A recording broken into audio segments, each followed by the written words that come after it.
Fire signs, tignan po natin kung ano yung mensahe para sa iyo ngayong araw. Keep in mind po na ito ay general reading lamang, so hindi po lahat ay makaka-relate, so be open-minded. Sa mga hindi pa po nakasubscribe dito sa ating channel, please subscribe na po kayo and palike na din po ng ating video. At sa mga nais pong mag-avail ng ating private readings, ng ating Evil Eye Amulet, ng ating Pierce Bracelet, makikita nyo po yung link sa description box, Tarot Intentions by Aliana Reyes. Check po natin. So we have King of Swords. Naguguluhan kayo dito. Pwedeng nagdadalawang isip kayo pagdating sa inyong mga decisions. Or parang feeling ninyo, parang ganito, parang feeling ninyo ngayon wala kayong karapatan na magdesisyon. Fire signs. Pwedeng sobrang clouded po ng mind ninyo today. Kaya din siguro ayaw nyong magdesisyon. Hindi dahil sa, hindi parang feeling nyo ayaw, hindi kayo pwedeng magdesisyon. Kung hindi siguro ayaw nyo talagang magdesisyon kasi nga po, ayan, naguguluhan kayo. Clouded yung mind ninyo. Ayaw nyong magkamali. Tingnan natin kung ano pa po yung mga mensahe para sa'yo ngayong araw. So we have Two of Wands. Okay, yun nga, kaya kayo naguguluhan kasi po pwedeng may mga choices po na binibigay sa inyo dito or may options kasi kayo. Tignan natin. Meron din dito pwedeng pasaway naman. Hindi ko alam kung masakit ba yung lalamunan nyo, may nararamdaman kayo. Pwedeng hindi rin ikaw to. Fire signs, pwedeng malapit sa'yo. So, pwedeng nag-a-advise ka dito sa taong to. Pero hindi ka pinapakinggan. Makulit yung taong to. Sabi natin, kung may nararamdaman siya sa kanyang katawan, pwedeng sinasabihan mo na magpa-check up, pero wala pa rin. Tignan natin kung ano pa yung mensahe. We have Nine of Wands. Ayun nga, meron dito, may katigasan po yung ulo. This could be you, this could be someone na malapit po sa inyo. Yan, or could be your loved ones. Or feeling mo din merong sinisikreto sa'yo dito, may tinatago sa'yo, kaya yun, ayaw mo muna na magdesisyon talaga. Tignan natin kung ano pa po yung mensahe para sa'yo. Pagdating po sa, ano pa yung mga pwedeng dumating sa araw mo ngayon. Ano pa yung mga pwedeng mangyari. Ano pa po yung pwedeng mangyari. Hindi ko alam kung may nagkikrave ba dito ng, hindi ko alam taho ba yun. Kulay puti kasi yung nakikita ko. And pwede rin na, ano yun? Yung kesong puti. Yun, yung iba sa inyo. So, tingnan natin. Hindi ko alam kung taho ba or kesong puti. Ayan, baka may nagkikrave ngayong araw. So, we have Three of Swords.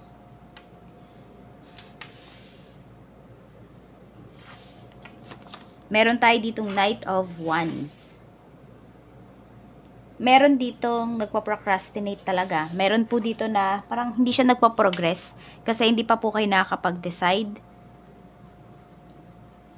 Meron din ako nakikita dito, pwedeng uwing-uwi na kayo kung kayo man po ay nasa ibang bansa or kung nasaan man kayo, malayo kayo sa inyong family. Uwing-uwi na yung iba sa inyo. Pero kasi pwedeng wala pa kayong masyadong ipon, kaya taste muna. So parang yan yung mga more on mga nararamdaman po ninyo ngayong araw. Pwede rin may bibisita sa inyo. Biglaan to. So yung iba, dahil kung wala kayo sa mood, pwedeng hindi po ninyo harapin. Tignan po natin pagdating naman sa iyong family. Kamusta naman po yung energy? We have Five of Cups. Ayan, pagdating naman po sa iyong pamilya. Medyo malungkot yung energy na pinapakita sa atin dito. We have the Magician.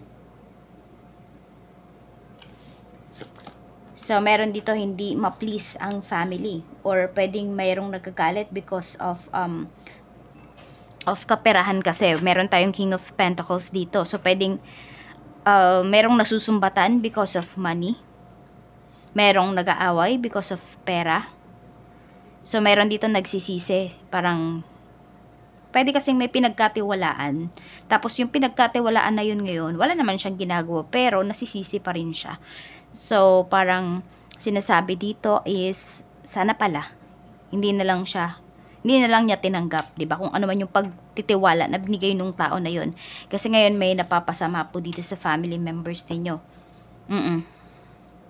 Sabihin natin kung meron kang kapatid, meron siya pinagkatiwala sa yung pera. 'Yan.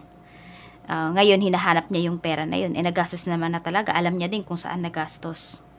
Kaya mas maganda pag may mga ganyan pong usapan, talaga mas maganda, tabi nyo yung mga resibo or isulat ninyo kung saan ba nagagastos yung pera para wala pong maging alitan dito. Tignan natin. Pagdating naman sa mga kaibigan, we have 5 of Swords. Tignan natin, ano pa? We have 6 of Swords. Okay, mukhang may natuklasan po kayo dito regarding a friend, pero mas pinipili nyo na lang po na manahimik. Yung tipong ayaw nyo ba na may mapahiya? Ayaw nyo mapahiya yung kaibigan nyo dito. Yan, kaya alam mo yung kahit na yung bugso ng damdamin mo, nakokontrol mo pa rin siya. Kahit gusto mong i-confront tong isang kaibigan na to, hindi mo siya magawa. Pwedeng kasi meron dito is ikaw yung lalabas na masama dito once na kinonfront mo yung isang kaibigan. Kaya ito, nag-iisip ka dito kung ano ba talaga yung approach na gagawin mo. And for some of you, pwedeng nile-let go nyo na lang po talaga. Parang, okay, sama mo problema pa talaga kayo or lumaki pa yung problema.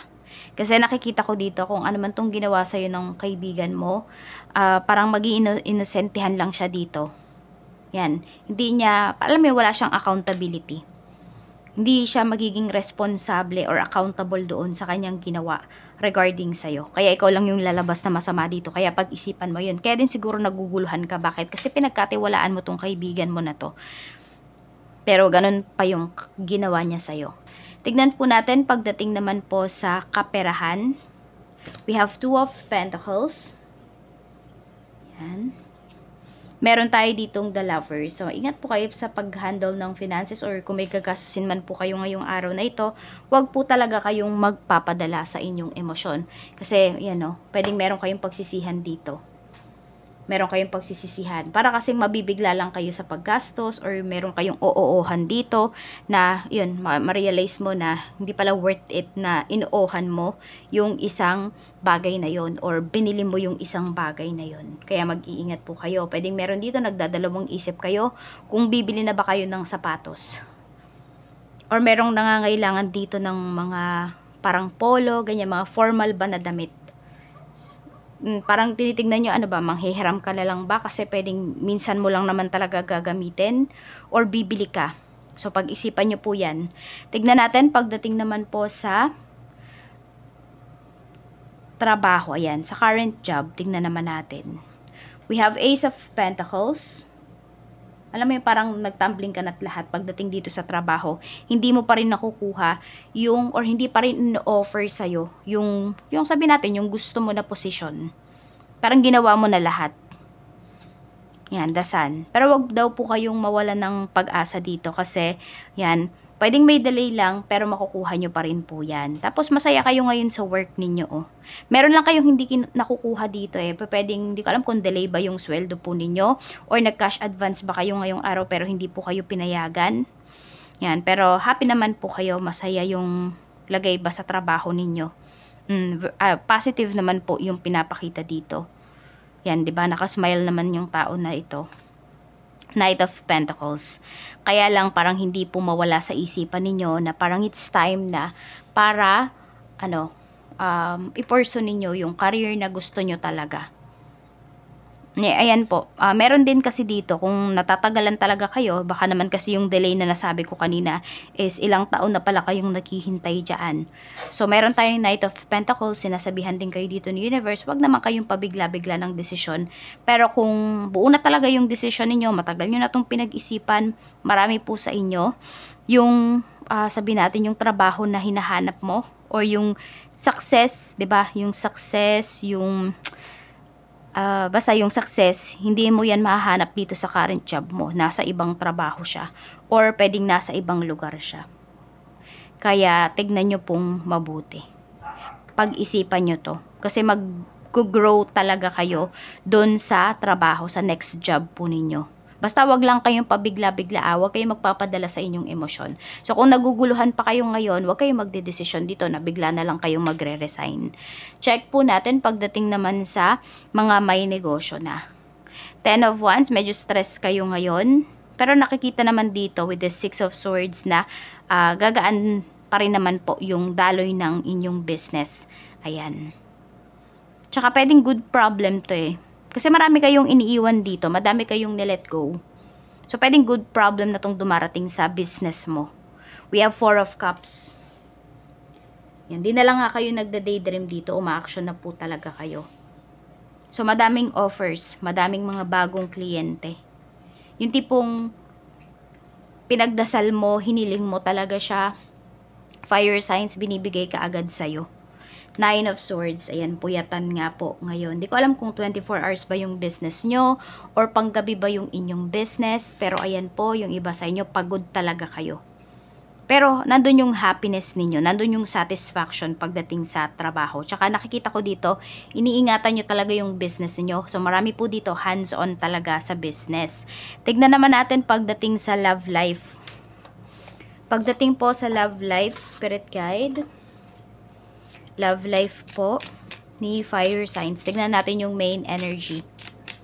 We have divine timing. Sabi dito, trust in divine timing, love arrives when it's meant to be. Kaya huwag kayong magmamadali. Sa mga single po natin, we have the devil.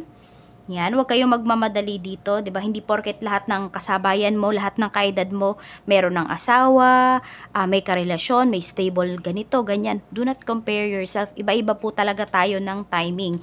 Iba-iba tayo ng ng time para mag-shine.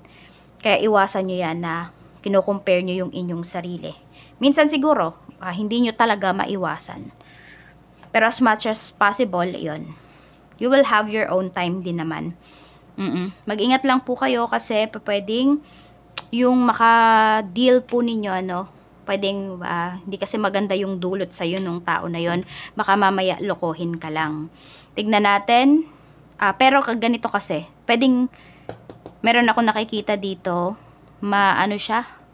parang ma-judge ka agad siya ng mga tao. Yes, pwede po kasi na yung taong to naman ay meron talagang history.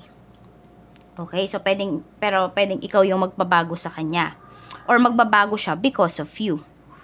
Yun, kaya lang kasi ma-judge mo na talaga siya ng mga tao sa paligid mo. Kasi pwedeng yun talaga yung pagkakakilala sa kanya. Tignan natin pagdating naman po sa mga married, we have the moon. Okay, so ayan, kung feeling mo may tinatago sa'yo yung asawa mo, kahit ano man yung aspect ng life po ninyo, pwedeng sa pera, pwedeng sa nararamdaman, basta feel nyo may tinatago, ayan po, lalabas daw po yan sa tamang panahon. Kaya huwag kayo masyadong mag-overthink dito. Sabi nga, trust in divine timing. So, kung bakit hindi nyo pa yan nalalaman sa ngayon, it's either pwedeng hindi nyo kayanin or magagalit kayo, kaya hindi pa yan pinapaalam sa inyo. Tignan natin sa mga magkarelasyon po. We have King of Wands. So, kung naiinip ka dito, pagdating sa person mo, yan, kung saan naiinip yung iba sa inyo kasi pwede po na matagal na kayo, pero feeling mo wala siyang plano para sa future ninyo.